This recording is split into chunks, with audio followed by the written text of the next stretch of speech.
아멘. 할렐루야. 아멘. 한 주를 기도로 시작하시는 모든 분들에게 성령 충만함의 역사가 함께 하시기를 주의 이름으로 축원합니다. 오늘은 고린도전서 8장 1절에서 13절의 말씀을 통해 사랑하면 알아주시느니라 라는 제목으로 말씀을 전하겠습니다. 사도 바울, 복음 전도자 사도 바울의 4대 편지, 4가지의 4대 편지를 로마서, 고린도, 전서, 후서, 갈라디아서로 봅니다. 그것은 내용의 중요도를 통해서 그렇게 정한 것인데, 이 로마서와 갈라디아서는 교리적인 것, 그러니까 종교의 이치, 이 그리스도 교회의 이치와 신앙의 체계가 이 로마서와 갈라디아서의 주된 목적이라면, 이 고린도서는 그 교리가 적용되는 실제 지침, 실제 삶이 어떠한가를 담고 있습니다. 초대교회, 그러니까 이제 예수님을 막 믿기 시작한 사람들이 일어난 그 시대에 이 예수 그리스도를 믿는 믿음, 복음 가지고 살아가겠다 결심했는데 그들의 생활이 어땠는가? 그 예수님을 믿는 믿음으로 삶에 부딪히는 일은 없었는가? 그 일로 인해 영적인 도덕적인 문제들이 그들의 삶을 어렵게 하지는 않았는가? 그것에 대한 설명이 담겨 있는 것이 이 고린도 전후서입니다.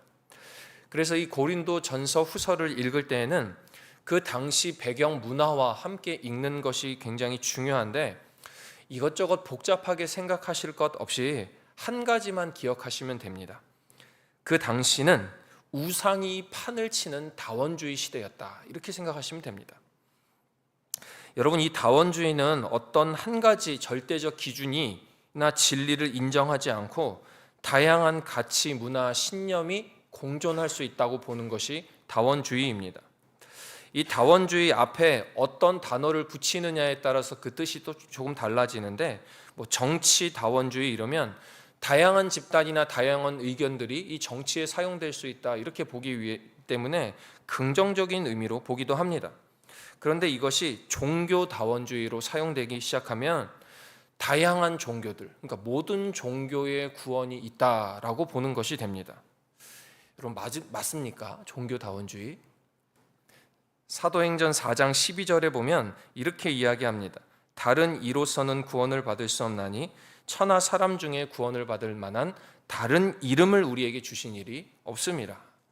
다른 이름을 우리에게 주신 일이 없다는 것을 꼭 기억하시길 바랍니다. 그래서 이 고린도 전후서를 읽으실 때는 헷갈려 하시면 안 됩니다.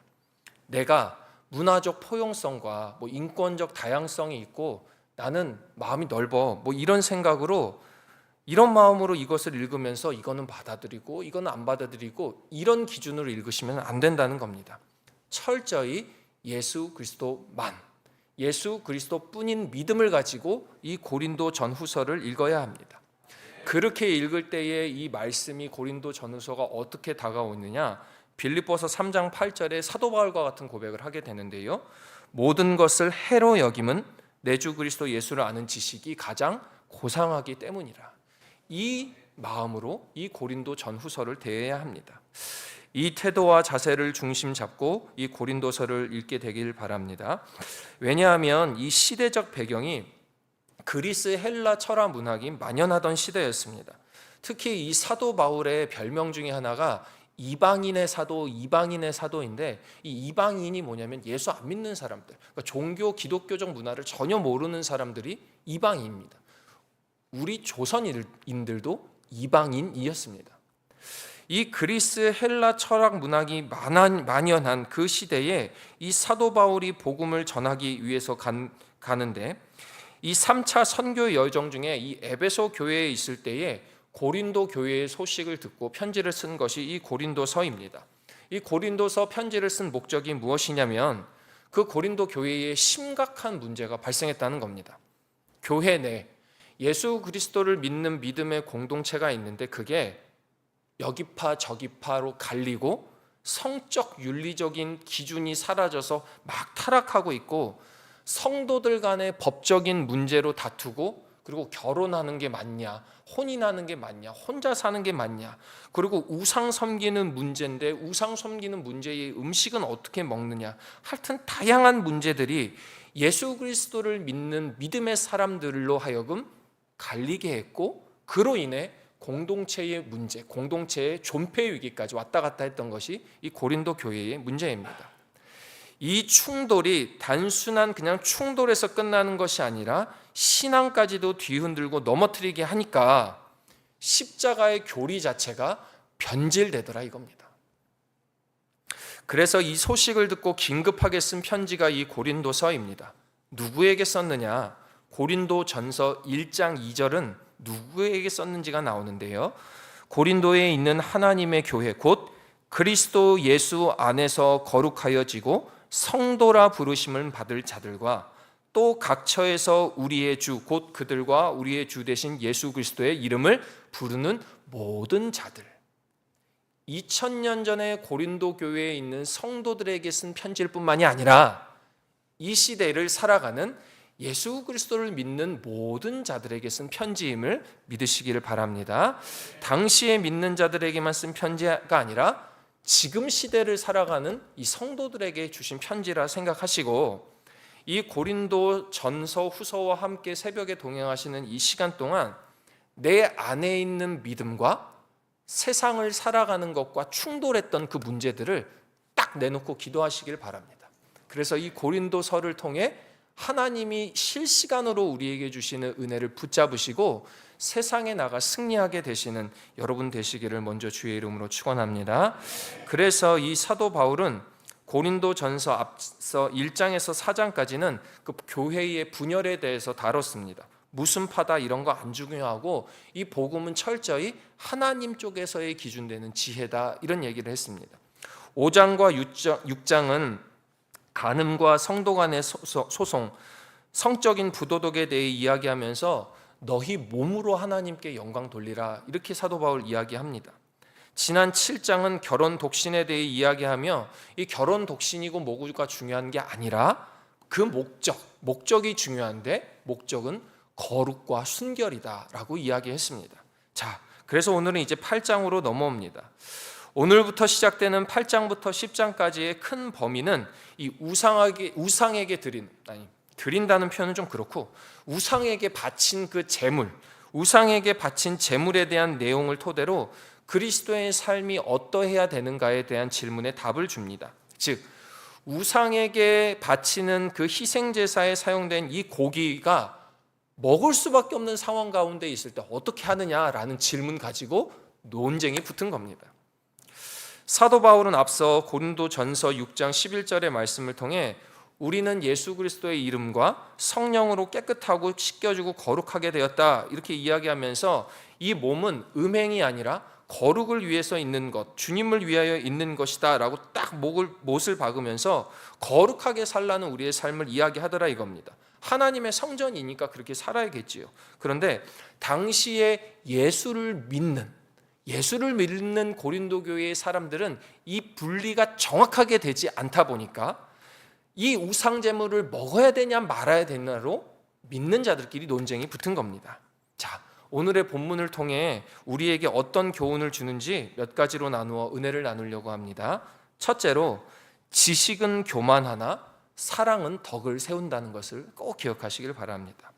오늘 본문 8장 1절은 이렇게 이야기합니다. 우상의 제물에 대하여는 우리가 다 지식을 있는 줄은 아나 지식은 교만하게 하며 사랑은 덕을 세운다라고 이야기하고 있습니다. 이 당시 고린도 지역의 사람들은 예수 그리스도를 믿는 복음을 받아들이나 안 받아들이나 이 우상에 대한 제사가 생활의 한 요소였습니다. 그러니까 믿는다고 드리는 게 아니라 이 우상에 대해서 제사를 드리는 것이 사회적인 요소였다는 겁니다. 일종의 종교 생활이 아니라 사회 생활이었다는 겁니다. 그러니까 종교적 목적과 상관없이 함께 살아가야 될 주민의 공동체를 생각한다면, 예를 들자면 결혼식이 열리는 그 신전에도 가야 되는데 예수를 믿는 사람이 가야 되나 말아야 되나 고민하게 되더라 이겁니다. 이 일종의 축제로, 사회적 축제로 여겨지는 이 우상 제사에 그리스도인이 참석해서 그 공동체 의식을 가져야 하는데, 자, 당시 우상 제사에는 이 제물이 드려지지 않았습니까? 구약 시대니까. 근데 이 우상 제사에 제물이 드려지면 이 제물을 3등분을 해서 한 부분은 태워서 향기로 바치고 한 부분은 당시 그 사제에게, 그 집례하는 사제에게 주고 이 한 부분을 회중에게 나누어서 먹었는데 그 나누는 부분 중에 일부를 시장에 내어 갖다 파는 겁니다.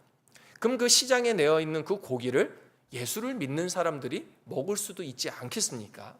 그런데 이 고린도 교회 공동체의 문제가 그거 먹어도 되냐 안 되냐로 싸우기 시작하는 겁니다. 그래서 당시 율법을 중요시 여기는 사람들은 어떻게 그런 거 부정한 거 먹을 수 있냐, 우상에게 바쳐진 고기 어떻게 먹을 수 있냐라고 싸우고, 정결하지 않은 음식 먹을 수 있냐라는 그 파와 어차피 하나님 한 분이신데 여기저기 바쳐진 고기 그냥 그 고기인데 먹으면 어떠냐 이렇게 싸우더라 이겁니다. 자, 이런 논리를 흑백 논리라고 합니다. 이게 맞고 저게 틀리고, 저게 틀리고 이게 맞고. 사실 우리 믿는 자들이 가장 어려워하는 스타일의 질문이 이겁니다. 세상을 살아가면서 믿는 믿음이 내 안에 있는데 세상의 이 믿음을 흔들리게 하는 문제들을 바라볼 때에 흑백 논리로 대하려고 할 때에 우리의 믿음이 흔들리더라 이겁니다. 이때 바울이 무엇이라고 이야기하느냐, 사도 바울이 무엇이 옳다, 무엇이 그르다, 맞다, 틀리다를 이야기하는 것이 아니라 좀 더 본질적인 문제에 집중하라 이렇게 이야기를 합니다. 예를 들자면 무슨 음식 먹을까 이런 이야기를 하는 것이 아니라 왜 도대체 음식이 중요하냐라는 좀 더 본질적인 문제의 관점을 바라보라라고 이야기하고 있는 겁니다. 즉, 이 문제에 대해서 율법적인 태도와 지식보다 그 문제가 옳고 그름을 율법적인 기준으로 바라보는 것보다 사랑의 태도가 중요하다는 것을 강조하고 있는 겁니다. 지식을 부정하는 것이 아니라 이 지식, 이 율법을 통제하는 것이 필요한데 그것이 다름 아니라 사랑이라는 것입니다. 그리스도의 사랑이 우리의 지식을 통제하고 공동체 간의 사랑이 이 지식을 넘어서야 한다는 것을 계속해서 이야기하고 있는 것입니다. 그래서 3절, 오늘 본문 3절은 이렇게 이야기합니다. 누구든지 하나님을 사랑하면 그 사람은 하나님도 알아주시느니라. 하나님의 지식을 깨달으면, 하나님의 정체성을 공부하면이 아니라 하나님을 사랑하면. 사랑하시는 여러분, 이 사랑이 우리 예수 그리스도를 믿는 종교의 탁월성이라는 사실을 꼭 기억하시기를 바랍니다. 사랑 아니고서는 이 종교가 이야기가 안 됩니다. 목사님, 또 사랑. 네, 또 사랑입니다. 왜냐하면 예수님과 우리를 연결시켜 주는 것은 지식과 지혜와 율법이 아닌 사랑이기 때문에 그렇습니다. 그리스도를 아는 지식이라 함은 머리로 그리스도를 아는 것, 내가 공부해서 책으로 그리스도를 아는 것도 중요하지만 그것을 넘어선, 그 지식을 통제할 수 있는 범위를 넘어선 사랑, 즉 십자가, 나를 위해 십자가에 누군가가 못을 박혔다는 죄를 뒤집어 썼다는 이것이 지식적으로는 알아지지 않지만 그것이 사랑으로 관점으로 바라본다면 우리가 은혜로 받아들일 수 있듯이 우리가 이 믿는 믿음을 갖게 될 때에는 지식이 아닌 사랑으로 이 믿음을 유지시켜야 된다. 사도 바울은 권면하고 있는 것입니다. 이 지식을 넘어서는 사랑이야말로 십자가 사랑이다. 이것을 기억하시고 교만하게 하는 지식이 아닌 덕을 세우는 사랑을 붙잡아 승리하시는 광림의 권속들 되시기를 주의 이름으로 축원합니다. 둘째로, 우상에 대한 습관은 약하여지고 더러워진다는 겁니다. 오늘 사도 바울은 사랑으로 덕을 세우라 이렇게 이야기하면서 예수 그리스도로부터 배운 지식은 율법 지식이 아니라 사랑으로 배운 지식이다, 사랑을 통해 배운 지식이다 이야기합니다. 하나님의 속성 자체가 요한일서 4장에 이야기했듯이 하나님은 사랑이시기 때문에 이 사랑을 우리가 알아야 됩니다. 그러니까 하나님을 알아가는 방법 자체가 책으로, 지식으로, 성경으로 알아가는 게 아니라, 공부해서 알아오는 게 아니라, 물론 이것들은 하나님의 사랑을 알아가는, 하나님의 인격적인 것을 알아가는 통로는 될 수 있지만 그것을 넘어서는 만남, 즉 하나님과 나 사이에 사랑의 체험이 있어야지만 하나님을 안다, 하나님의 그 사랑을 내가 안다, 그 하나님이 나를 구원하여 주셨다는 것을 안다. 이렇게 이야기할 수 있다는 것입니다. 그런데 그 사랑이 있어야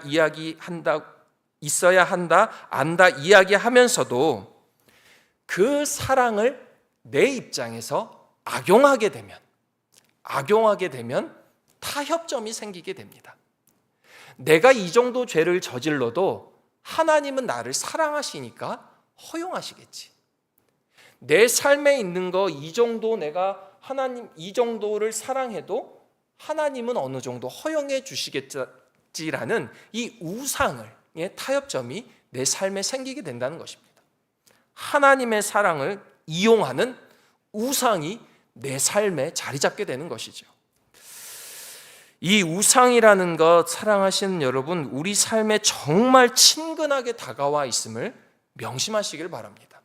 내 삶 순간순간에 나는 예수 그리스도를 믿는 믿음을 가지고 있다고 이야기하면서 종교란에 기독교, 개신교라고 이야기하면서도 순간순간 예수 그리스도를 믿는 믿음이 아닌 내 삶에 다른 것을 믿는 믿음이 앞설 때가 있음을 기억하시고 경계하셔야 된다는 것입니다. 그리고 그 우상은 반드시 우리의 삶을 악하게 하고 더럽게 한다는 것을 바울은 오늘의 말씀을 통해 다시금 우리에게 권면하고 있는 것입니다. 그러면서 8장 7절에 이 지식은 모든 사람에게 있는 것이 아니므로 라고 이야기합니다. 그러니까 하나님을 사랑으로 아는 이 지식이 모든 사람들에게 있는 것이 아니므로 어떤 이들은 지금까지 그 우상에 대한 습관이 있어 우상의 제물로 알고 먹는다라고 이야기하는 겁니다. 우상은 악한 것임을 이야기하고 있고 그 타협의 마음까지도 그 마음을 더럽힌다는 사실을 꼭 기억하시기를 바랍니다.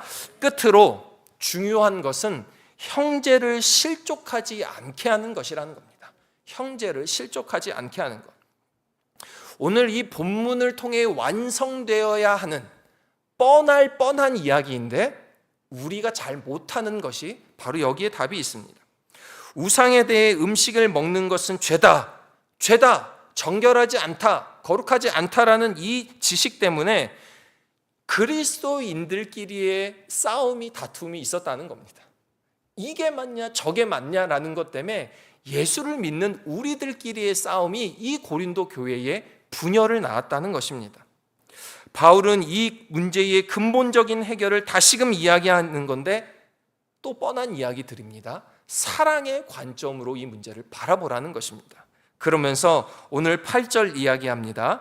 음식은 우리를 하나님 앞에 내세우지 못하나니 우리가 먹지 않는다고 해서 더 못 사는 것도 아니고 먹는다고 해서 더 잘 사는 것도 아니니라. 그러니까 무엇을 먹는가 하는 문제가 하나님과의 관계에서 내세우지 못한다 이렇게 이야기합니다. 중요한 문제 아니다 이야기하면서 무엇을 먹는 거에 초점 맞추지 말고 그러면 어디에 먼저 초점을 맞추느냐 9절입니다. 9절 함께 봅니다. 그런즉 너희의 자유가, 이 자유라는 것은 무엇입니까? 이거 옳으냐 저거 옳으냐 지식으로 막 하는 자유, 그 자유가 믿음이 약한 자들에게 걸려 넘어지는 것이 되지 않게 하라. 그러니까 그렇게 따지는 거, 그렇게 이거 맞고 저거 맞고 따지는 걸로 믿음이 연약한 자들이 넘어지게 하지 말라라고 이야기하면서 그 지식의 자유함, 그 똑똑하다고 이야기하는 그 지식이 교만하여져서 누군가를 걸려 넘어지게 하는 것이 된다 이야기하는 겁니다. 그러면서 11절입니다. 내 지식으로 그 믿음이 약한 자가 멸망하나니 그는 그리스도께서 위하여 죽으신 형제라 이렇게 이야기합니다. 너가 그 지식으로 믿음이 약한 자를 멸망하게 하는데 그 자도 그리스도께서 위하여 죽으신 형제다라고 이야기하며 우리가 이 지식을 가지고 이 땅에서 어떻게 살아야 되는지를 결론 내리고 있는 겁니다. 알량한 지식의 자유가 정죄와 핍박의 수단이 되는 것이 옳지 않다는 것입니다. 즉, 이 모든 것의 바탕, 옳은 것이 무엇이냐 틀린 것이 무엇이냐를 하기 전에 그 모든 것의 바탕에는 그리스도가 우리를 구원하여 주신 것과 같이, 예수 그리스도가 십자가 사랑으로 우리를 사랑하여 주신 것과 같이 먼저 형제를 사랑하고 그 사랑하는 마음으로 바라봐야 되는 것이 우선되어야 함을 이야기하는 것입니다. 오늘 하루 이 율법적 지식보다는 사랑과 믿음으로 형제를 사랑하는 일들이 여러분 삶 가운데 있게 되기를 주의 이름으로 축원합니다. 기도하시겠습니다. 자비하신 하나님 아버지, 한 주를 시작하는 월요일부터 말씀과 은혜를 사모하며 주의 제단에 나온 당신의 사랑하는 아들 딸들에게 성령 충만함을 부어 주시옵소서. 이 성령 충만함으로 세상의 지식 가지고 살아가지 아니하게 하여 주시고 하나님을 믿는 믿음, 나를 구원하여 주신 그 사랑을 믿는 믿음으로 살아가는 우리 광림의 권속들 되게 하여 주시옵소서. 옳고 그름을 따지기 전에 내가 저 형제 자매를 사랑하는가를 먼저 깨닫게 하여 주시고 이 자격 없는 나를 사랑하여 주신 예수님을 기억하며 모든 삶의 다툼을 이겨내는 믿음의 권속들 되게 하여 주시옵소서. 서원의 예물 정성껏 주님께 드리오니 기쁘게 받아주시고 더욱 우리 삶의 좋은 것으로 채워 주시옵소서. 예수 그리스도의 이름으로 기도하옵나이다. 아멘.